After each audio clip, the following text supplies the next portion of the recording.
بسم اللہ الرحمن الرحیم۔ انفو بی کے معزز ناظرین، السلام علیکم ورحمۃ اللہ وبرکاتہ۔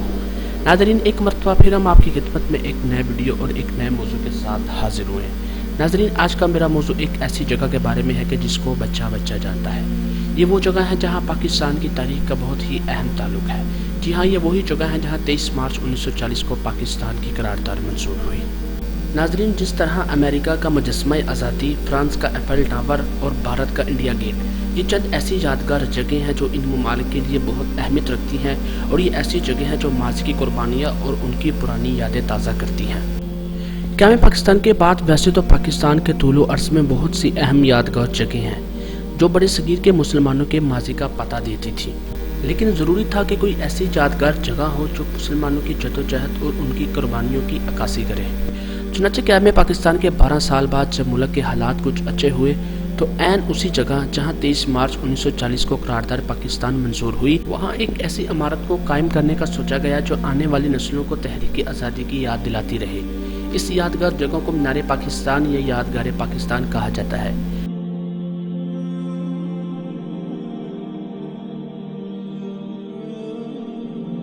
قیام پاکستان کے بعد یادگار کے حوالے سے جب عوامی مطالبے نے زور پکڑا تو 23 مارچ 1959 کو بلدیہ لاہور کے کوآپریٹر عبداللطیف خان نے کارپوریشن کے اجلاس میں اس حوالے سے قرارداد پیش کی، جسے منظور کر لیا گیا۔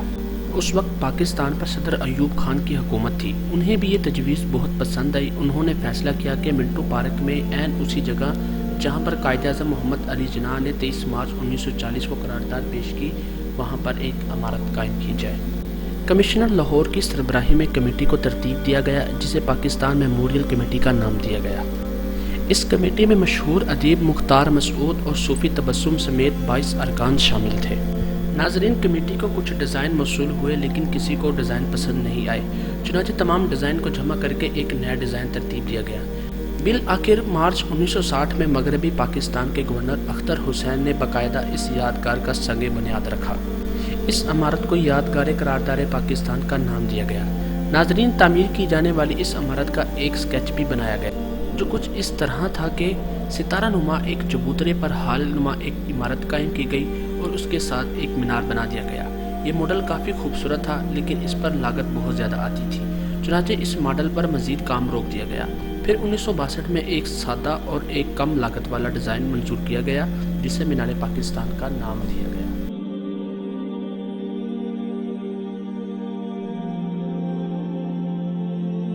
ناظرین، ایک مرتبہ پھر مینار پاکستان کے ڈیزائن پر کام کیا گیا، اور یہ وہی ڈیزائن ہے جو آج ہم اپنے سامنے دیکھتے ہیں۔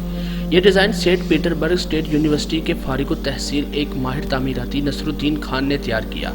بعد میں نصر الدین خان نے قذافی اسٹیڈیم بنانے میں بھی اہم کردار ادا کیا۔ مینار پاکستان کی تعمیر کے لیے ان کی تنخواہ 2.5 لاکھ تھی، لیکن انہوں نے تمام تعمیراتی کام بلا معاوضہ کیا۔ ان کی اس خدمت پر ان کو تمغہ امتیاز بھی دیا گیا۔ ناظرین، مینار پاکستان کی تعمیر کا ٹھیکہ تحریک پاکستان کے ایک سرگرم رکن میاں خالد کی کمپنی کو ملا۔ میاں خالد کی کمپنی کو یہ اعزاز حاصل تھا کہ انہوں نے قذافی اسٹیڈیم اور BRB نہر کے کام میں بھی حصہ لیا تھا۔ میاں خالد کی کمپنی نے کام تو شروع کر دیا، لیکن کئی مرتبہ مالی پریشانی کی وجہ سے کام کو روکنا پڑا، جس کا یہ حل نکالا گیا کہ سنیما گھروں اور گھڑ سواری پر ٹیکس لگا دیا گیا۔ ناظرین، بالآخر 1968 میں 70 لاکھ کی لاگت سے یہ عظیم الشان مینارہ قائم ہوا۔ اس کو پہلی مرتبہ عوام الناس کے لیے 23 مارچ 1969 کو کھول دیا گیا۔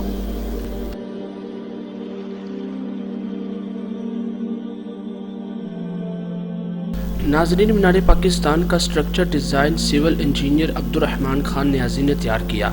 تعمیراتی اعتبار سے مینار پاکستان اسلامی اور جدید فنی تعمیر کا ایک عمدہ نمونہ ہے۔ اس کی بلندی 200 فیٹ کے قریب ہے۔ اس کو 180 فیٹ تک لوہے اور کنکریٹ سے تعمیر کیا گیا، جبکہ اوپر کا گنبد سٹیل سے بنایا گیا۔ اس کی تعمیر میں استعمال ہونے والے سنگ سرخ اور سنگ مرمر سمیت کئی قیمتی پتھر ہزارہ ٹیکسلا اور سوات سے منگوائے گئے۔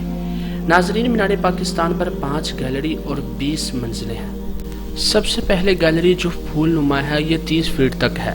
مینار پاکستان پر چڑھنے کے لیے 324 سیڑھیاں اور ایک لفٹ کا بھی انتظام کیا گیا۔ ناظرین، مینار پاکستان کا جو چبوترا، یہ تحریک پاکستان کے مشکل وقتوں کی عکاسی کرتا ہے۔ اس چبوترے کا پہلا حصہ کھردرے پتھروں سے تعمیر کیا گیا۔ یہ اس بات کی عکاسی کرتا ہے کہ پاکستان کو کن مشکل حالات سے حاصل کیا گیا۔ دوسرے حصے میں پتھروں کو ترتیب کے ساتھ رکھا گیا جو اس بات کی عکاسی کرتا ہے کہ قوم متحد ہو چکی ہے۔ تیسرے حصے میں صفائی کے ساتھ کام کیا گیا جو کہ قیام پاکستان کی عکاسی کرتا ہے، اور آخری حصے میں سنگ مرمر کے ساتھ کام کیا گیا جو اس بات کو ظاہر کرتا ہے کہ اس قوم کا مستقبل روشن اور چمکدار ہے۔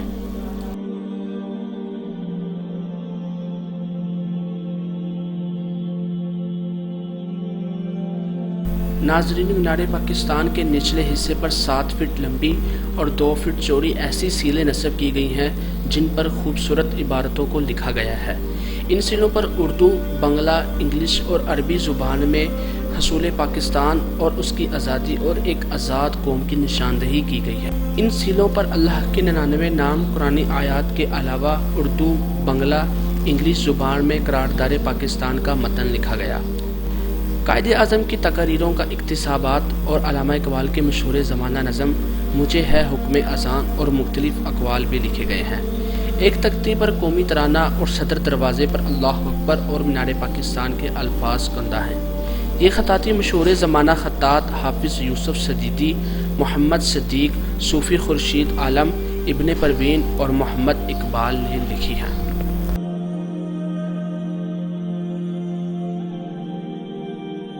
ناظرین، 23 مارچ 1940 کو منٹو پارک میں آل مسلم لیگ کا عظیم الشان جلسہ منعقد ہوا جس کی صدارت قائد اعظم محمد علی جناح نے خود کی۔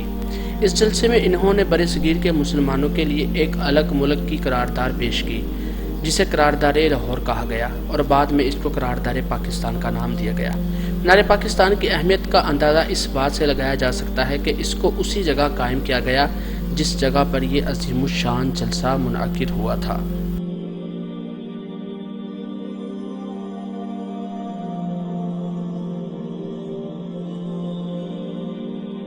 ناظرین، منٹو پارک کو بعد میں شاعر پاکستان علامہ اقبال کے نام سے رکھ دیا گیا۔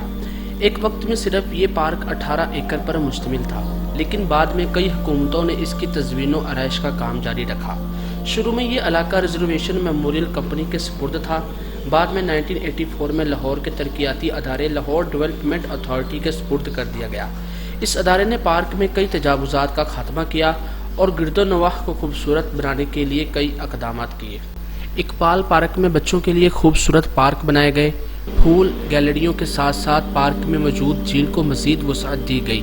یہ جھیل اب 4000 فٹ لمبی اور 190 فٹ لمبی چوڑی ہے۔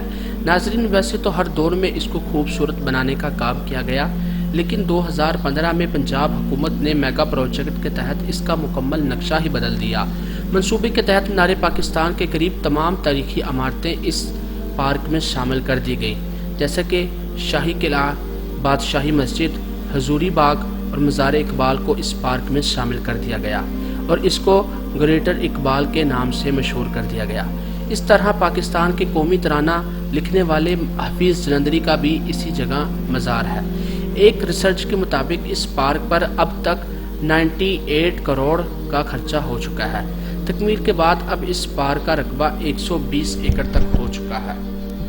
اسی طرح سیاحوں کی دلچسپی کے لیے یہاں پر ایک میوزیم، بوٹنگ پوائنٹ کو بھی قائم کیا گیا ہے۔ اب اس کی تکمیل کے بعد اس کی تمام ذمہ داری حکومت پنجاب کے ادارے کو سپرد کر دی گئی۔ ناظرین، یہ تھی مینار پاکستان کے بارے میں بہت ہی اہم اور دلچسپ معلومات۔ اللہ پاک سے دعا ہے کہ اللہ پاک ہمارے پیارے پاکستان کو حاسدین کے حسد اور دشمنوں کے شر سے محفوظ فرمائے اور آنے والی نسلوں کو اپنے ملک کے ساتھ وفا کرنے کی توفیق عطا فرمائے۔ السلام علیکم ورحمۃ اللہ وبرکاتہ۔